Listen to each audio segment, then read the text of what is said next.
C'est un lieu inconnu du grand public et pourtant il se trouve à quelques mètres du château de Chambord, un château visité par des centaines de milliers de personnes chaque année, un lieu de pouvoir et de fantasmes. Bonsoir Marcelo Esred. Bonsoir. Vous êtes grand reporter au Parisien, vous avez enquêté sur les chasses privées de la République, ancêtre des chasses présidentielles.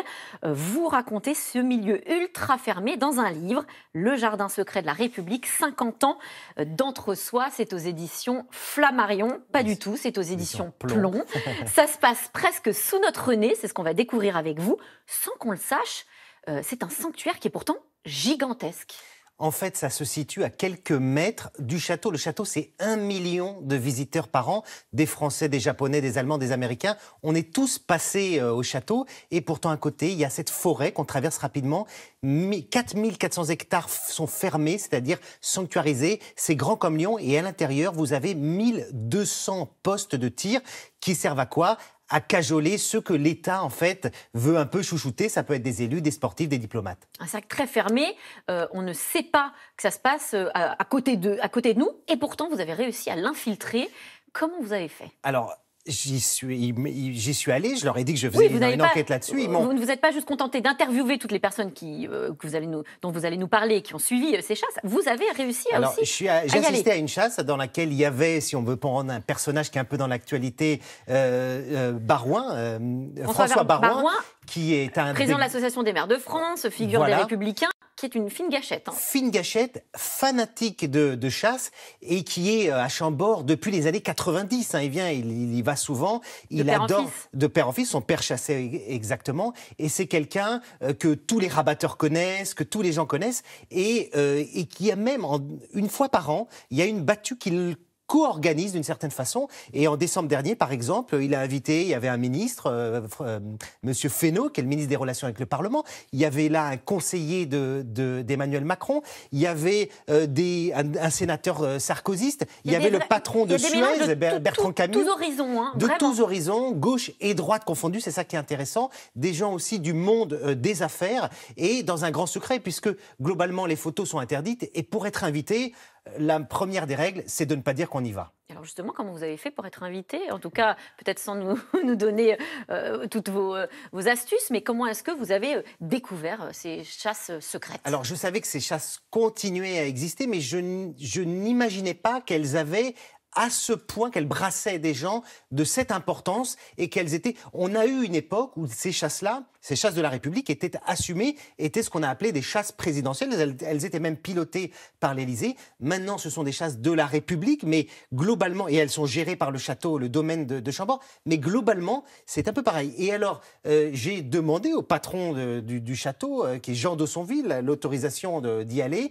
et ils m'ont présenté une chasse. J'ai pu aller à une chasse. Certes, en dehors de Barouin, les autres étaient beaucoup moins connus. Mon travail a été de voir quelles étaient les autres chasses, celles qu'on ne souhaitait pas me montrer. Et vous les avez vues. Et vous dites d'ailleurs qu'on se prend au jeu, en fait, même si on n'est pas forcément là pour ça. Moi, à titre personnel, je ne suis pas chasseur, je ne suis pas non plus anti-chasse, mais c'est vrai que passer 24 heures dans cette forêt avec le château de Chambord qu'on voit de temps en temps quand on passe entre deux chênes, ces animaux, il y a beaucoup d'animaux, on est dans des sortes de 4x4 entre chaque traque, c'est une sorte de safari, et avec des passionnés, il y a un moment où c'est vrai, on est dans une sorte de sympathie avec le voisin, il se crée une sorte de magie, et c'est ça que viennent chercher les gens, toutes couleurs politiques confondues. C'est quand même, vous parlez de sympathie, on voit bien que derrière ces chasses qui sont en plus tenues secrètes, puisque la grande idée c'est de surtout pas en parler, tout à fait, sinon on est blacklisté, on comprend ça en c'est exactement ça. Et on n'est plus réinvité.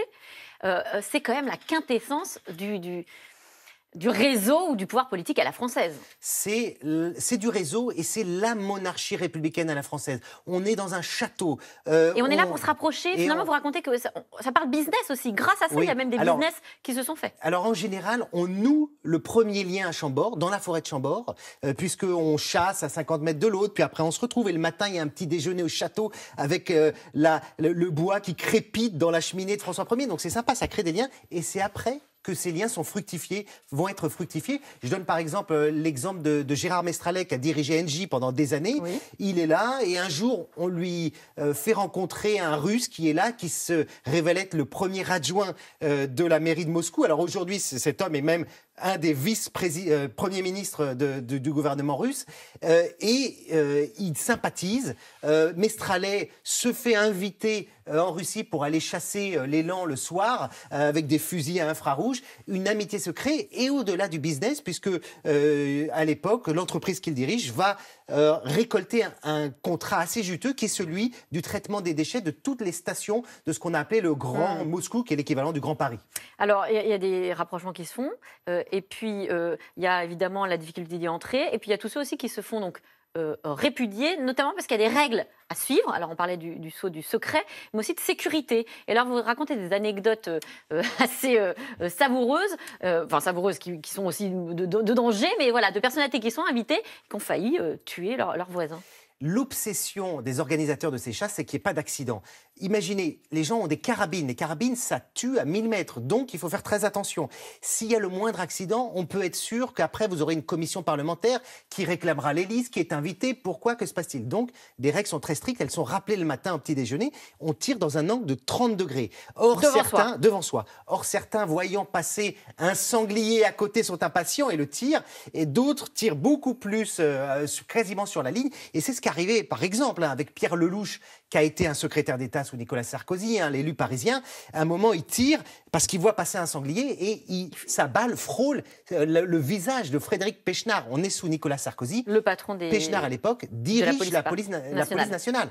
Et comme c'est un flic, il a un réflexe de flic. Il prend sa carabine, il se met en légitime défense et il est à 2 doigts de tirer à son tour sur Lelouch. Donc on est passé ce jour-là à 2 doigts d'une mort, voire d'une mort et un blessé.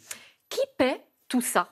Parce qu'on se demande si ce n'est pas nos deniers, si ce n'est pas l'argent public qui entretient ces chasses, qui sont quand même des chasses très, très, très sélectives. Alors, c'est une question très sensible, puisque vous avez 36 personnes qui viennent chasser dans ces battues, plus des personnes qui viennent chasser de façon individuelle. Et pour ces gens-là, vous avez une centaine de personnes qui sont mobilisées, du gendarme au vétérinaire, pour que ça se passe bien. Donc ça a un coût. Évidemment, le château, le domaine ne dit pas combien ça coûte. Et aujourd'hui, les chasseurs doivent payer une somme modique de 150 €. On entretient ces personnes-là. Donc, d'une certaine façon, c'est nous. Alors, ce qu'a fait le domaine de façon d'ailleurs assez intelligente, c'est qu'elle invite de plus en plus des mécènes, des riches entrepreneurs. Par exemple, le patron de l'assureur Generali, ils viennent. S'ils donnent de l'argent pour le château, si par exemple vous donnez plus de 10 000 € pour le château, eh ben vous êtes invité à une chasse. Au final, le château s'y retrouve. Bon, juste une dernière question très rapidement. On est en plein débat sur l'interdiction des chasses à courre, le bien-être animal. Vous comprenez que ça puisse choquer aussi ces organisations de chasse. Est-ce qu'il faut définitivement les interdire? Je crois que Jacques Chirac avait essayé, Nicolas Sarkozy aussi. Voilà, à plusieurs reprises, on a essayé de les interdire. Les présidents ont essayé. À chaque fois, ils ont gardé. Et pourquoi ils l'ont gardé? Malgré la montée de ce sentiment sur le bien-être animal. Parce que c'est un formidable outil de relations publiques pour l'État, de rayonnement. On n'en a pas parlé, mais on fait venir des diplomates, des personnalités étrangères. Le seul souci, c'est que ce manque de transparence ne se marie pas avec cette sensibilité de plus en plus importante sur le bien-être animal. Eh bien, merci. Merci à vous. Pour en savoir plus, merci. On peut lire votre livre, Marcelo Esfred, Le jardin secret de la République, 50 ans d'entre-soi. C'est aux éditions Plomb. Tout de suite, C'est dans l'air avec Caroline Roux qui revient sur les annonces du président de la République hier. C'est dans l'air est intitulé ce soir « Couvre-feu, colère et perquisition ». Bonne émission à vous.